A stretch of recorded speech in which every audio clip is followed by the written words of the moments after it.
তৃতীয় পর্ব হবে যে ত্রুটিযুক্ত জন্তু দ্বারা কুরবানি প্রসঙ্গ।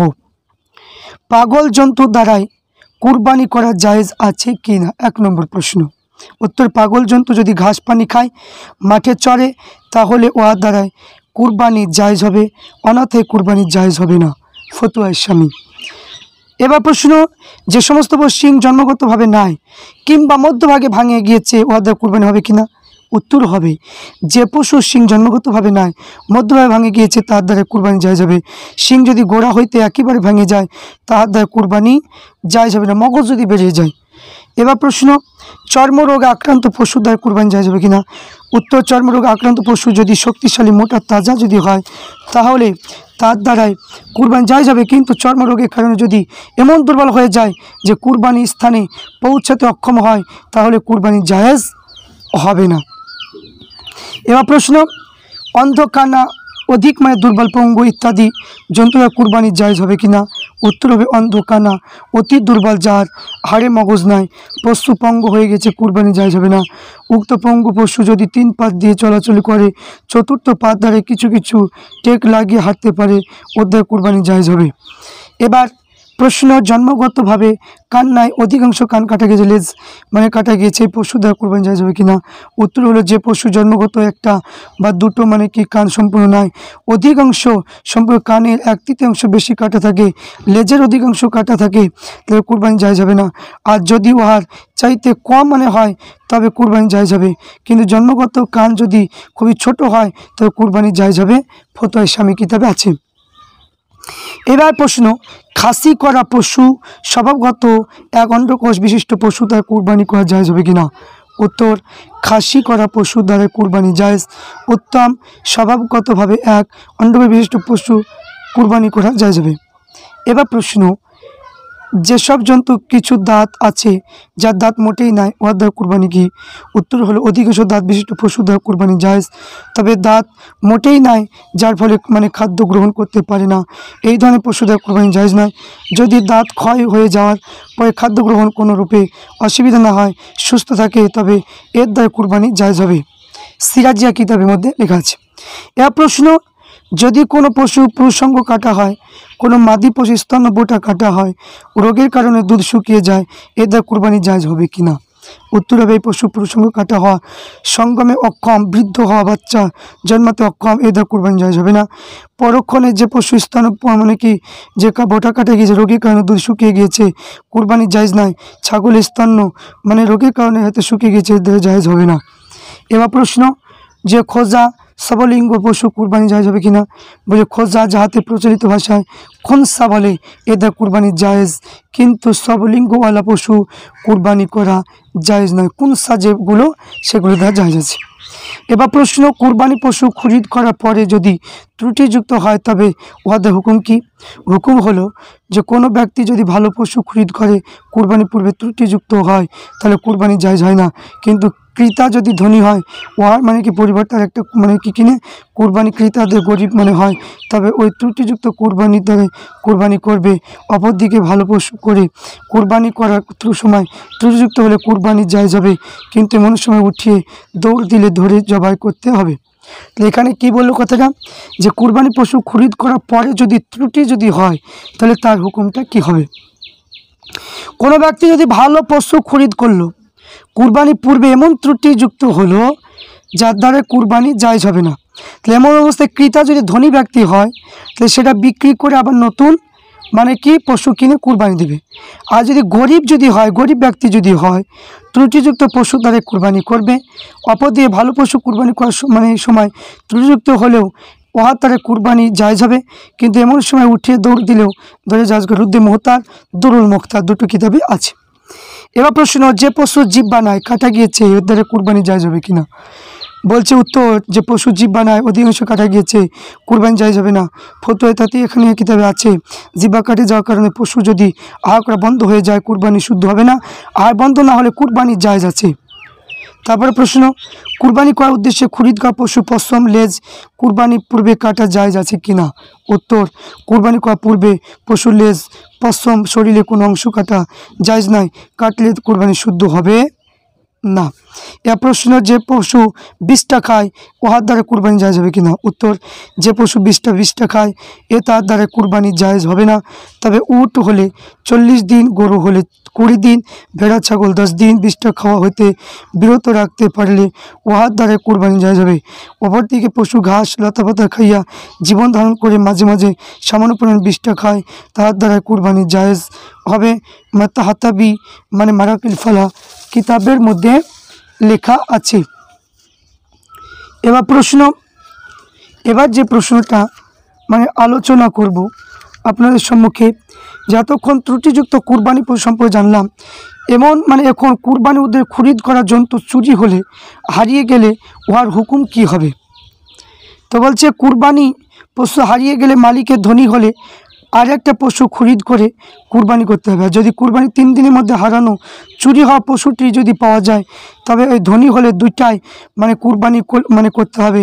আর প্রথমটা করা উত্তম যদি প্রথমটা মানগত ভালো হয়, আর দ্বিতীয় করলে দেখতে হবে প্রথমটার দাম দামের চেয়ে দ্বিতীয় দাম যদি কম না হয়, বেশি কম যদি হয়, তাহলে সাদকা করতে হবে। কিন্তু গরিব যদি হয় তাহলে পশু খরিদ করে কুরবানি করা ওয়াজিব নয়। আর যদি সেই ব্যক্তি কুরবানি নিয়াতে আর একটা পশু খরিদ করে, তাহলে কুরবানি দিনগুলোর মধ্যে চুরি হয়ে হারিয়ে পশু পাওয়া যায়, তাহলে উভয় পক্ষে কুরবানি করা ওয়াজিব হবে। এবার কুরবানির জন্য খরিদ করা পশু মারা গেল, উহার পক্ষে হুকুম কী হবে? তাহলে এখানে যদি ধনী ব্যক্তি লোকের পশু মারা যায়, তার পরিবর্তে একটা পশু খরিদ করে কুরবানি করতে হবে। আর গরিব ব্যক্তি যদি পশু মারা যায়, তাহলে কুরবানি করা ওয়াজিব হবে না। এবার বলে, 4 ব্যক্তি 4টি ছাগল ভেড়া খরিদ করিয়া একই স্থানে রাখিয়ে দিল, আর পরে দেখা গেল যে একটা মারা গিয়েছে, এমন অবস্থা হুকুম কি? বলছে, যে পশুটা মারা গিয়েছে মালিককে তা ঠিক করতে না পারলে অবশিষ্ট 3টি পশু বিক্রি করে দেবে। এ মূল্য দ্বারা কুরবানি জায়েজ হয়, এবং 4টি ছাগল ভেড়া খরিদ করে আবার পুনরায় কুরবানি দিতে হবে। কুরবানি করার জন্য একাধিক পশু খরিদ করে একই স্থানে রাখলে কুরবানি দাতার মধ্যে হয়তো একজন একাধিক মারা গেল, তাহলে তার উপর কী হবে? এক বা একাধিক ব্যক্তি মারা গেলে মৃত ব্যক্তির ওয়ারিশগণ পক্ষে হইতে কুরবানি অনুমতি লইতে হবে। অনুমতি দিলে সকলে কুরবানি জায়েজ হবে, না অনুমতি দিলে কখনো জায়েজ হবে না। তো এখানে কী কুরবানির জন্য খরিদ করা পশু বদলি করা যাবে কিনা? বলছে, কুরবানি নির্দিষ্ট সময় পূর্বে যদি কুরবানি নিয়তে পশু খরিদ করে ধনী গরিব উভয় যদি বদলি করতে পারবে। যদি কুরবানির দিনগুলোর মধ্যে খরিদ করে ধনী লোক বদলি করতে পারবে, কিন্তু গরিব লোক বদলি করতে পারবে না। আজাজুল ফতোয়া কিতাবের মধ্যে আছে। এবার প্রশ্ন হলো যে, কোনো ব্যক্তি যদি কুরবানির জন্য 2টি পশু খরিদ করলো, কুরবানির দিনগুলোর মধ্যে কোনোটা কুরবানি না করে, তাহলে কী হবে হুকুম? তাহলে এখানে বলছে কি, যে কুরবানির দিন অতিবাহিত হয়ে গিয়েছে, কুরবানি করা হয় না, এমন অবস্থা কুরবানিদার ধনী হলে 2টি ব্যক্তি উত্তম সাদকা করে দেবে, আর গরিব হলে দুটোকে সাদকা করা হচ্ছে ওয়াজিব। এর প্রশ্ন, ধনী ব্যক্তি কুরবানি করে নাই, এমন অবস্থায় কুরবানির দিন শেষ হয়ে গিয়েছে, তো সেই ব্যক্তি গরিব হয়ে গিয়েছে, ওর হুকুম কি? উতি এমন অবস্থায় কুরবানির জন্য খরিদ করা পশু সাদকা করে দিতে হবে। আর যদি কুরবানির দিনগুলোর মধ্যে সেই ব্যক্তি গরিব হয়ে যায়, তাহলে কুরবানি দেওয়া ওয়াজিব হবে না। এবার রাখাল বা ভাগিয়ে দেওয়া পশু দ্বারা কুরবানি হবে কি না? এখানে কি বললেন, যে রাখাল কি, যে এক উত্তর হবে, যদি কোনো গরু ছাগল ভেড়া কারো নিকটে ভাগি বা রাখালি দেওয়া হয়, এর দ্বারাই যদি কেউ খরিদ করে কুরবানি করে, তাহলে কুরবানি শুদ্ধ হবে না। ক্রয় করতে হলে আসল মালিকের নিকট হইতে ক্রয় করে কুরবানি করতে হবে, এটাই হলো জায়েজ।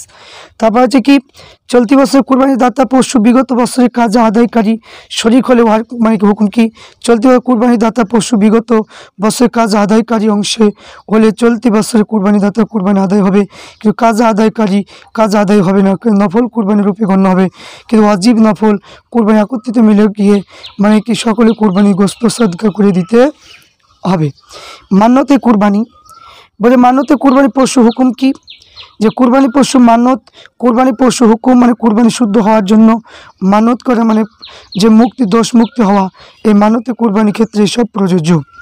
তাহলে মানতে কুরবানি গোস্ত বন্টনের হুকুম, যে মানতে কুরবানি গোস্ত বন্টন গরিব এতিম মিসকিন ছাড়া ধনী ব্যক্তিরা খেতে পারবে না। তো ধনী ব্যক্তি ছাড়া কেউ খেতে পারবে না। তাহলে এখানে কি বললেন, যে আমাদের ওসিয়ত যারা করে যায়, যে ওসিয়ত করা যে গুলো, সেগুলো হচ্ছে কি, যে ওসিয়ত করে যদি কোনো ব্যক্তি মারা যায় তবে তার ওসিয়ত পূর্ণ করা হুকুম কি? ওসিয়ত করা উত্তর হলো, ওসিয়ত করে যদি লোক ইন্তেকাল করে তাহলে তার পরিত্যক্ত সম্পদের 1/3 হইতে ওসিয়ত পূর্ণ করতে হবে। এবার বলছে ওসিয়তকৃত কুরবানি পশু হুকুম কি? উত্তর, ওসিয়তকৃত কুরবানি পশু আজীব কুরবানি পশুর মতো পূর্ণ বয়স ত্রুটিমুক্ত সময়, মানে কি যে এখানে করতে হবে শর্ত প্রযোজ্য। তাহলে ওসিয়তপূর্ণ মানে কি যে এখানে কৃত গোস্ত বন্টন হুকুম, যে ওসিয়তপূর্ণ হলো মিসকিনকে সাদকা করা ওয়াজিব। ওসিয়তকারী ব্যক্তি ওয়ারিসগণ খাইতে পারবে না, ধনী ব্যক্তি যেমন হাদিয়া দিয়ে খাওয়াতে পারবে না, মানে গরিব মিসকিনকে দিতে হবে। নফল যে কুরবানি, নফল কুরবানি হুকুম কি? যে রসুল পাক সাল্লাল্লাহু আলাইহি সাল্লামে কুরবানি করেছে সমস্ত উম্মতের সব যেন পৌঁছে দিয়েছেন, এই দ্বারা নফল কুরবানি করে ওয়া সব অনেক পৌঁছানো জায়েজ আছে। এবার বলছে কি যে নফল কুরবানি গোস্ত বন্টনের নিয়ম, যে নফল গোস্ত বন্টন ভিন্ন মানে কোনো নিয়ম নাই, মানে ওয়াজিব কুরবানি মতো নিজে আত্মীয় স্বজন ধনী গরিব সকলে খাইতে পারবে, চামড়া একই হুকুম। এবার কুরবানি পশু জবাই করার সময় সংক্রান্ত কিছু কথা, যে এখানে আমাদের দেশে গ্রাম শহরে বাসীদের জন্য কুরবানি পশু জবাই করার সময় কখন হতে শুরু হয়? আমাদের দেশে গ্রাম শহরবাসী কুরবানি পশু জবাই করার সময় ঈদের নামাজের পর শুরু হয়, কিন্তু এলাকায় ঈদের নামাজ জুমার নামাজ শরীয়ত মোতাবেক ওয়াজিব নয়। সেই সময় এলাকার লোকেদের জন্য ঈদের দিনে শুভে সাদিকের পর কুরবানি ওয়াক্ত মানে আরম্ভ হয়। শেষের সময় তৃতীয় দিনে 12 তারিখ সূর্যাস্ত পর্যন্ত হয়। ইমাম শাফি মতেই 13 তারিখ পর্যন্ত জায়েজ আছে। তাই শহরবাসীর জন্য ঈদের নামাজের পূর্বে কুরবানি করা জায়েজ হবে না। তাই যদি কুরবানি পশু সেখানে ঈদের নামাজ ওয়াজিব নয় সেই স্থানে মানে পাঠিয়ে দেয়, তাই নামাজের পূর্বে কুরবানি করা জায়েজ হবে, কুরবানি করা জায়েজ হবে। এখানে কি বললেন, যে ঈদের দিনে ইমাম সাহেব নামাজ আদায় মানে করতে বিলম্ব করলে কুরবানি হুকুম কী হবে? উত্তর, এমন অবস্থায় অপেক্ষা করতে হবে সূর্য পশ্চিম আকাশে ঢালিয়ে যাবে, কুরবানি করা মানে নিয়ম উচিত। এখানে বললেন যে উচিত হবে। কুরবানি পশু জবাই করা বিবরণ, কুরবানি পশু যে জবাই করা এই সম্পর্কে ইনশাল্লাহ আলোচনা আমি করব। এবার যে কুরবানি সম্পর্কে যে আপনাদের সম্মুখে যে আলোচনাটা করলাম, এখানে কুরবানি গোস্ত নিয়ে একটু আলোচনা হবে।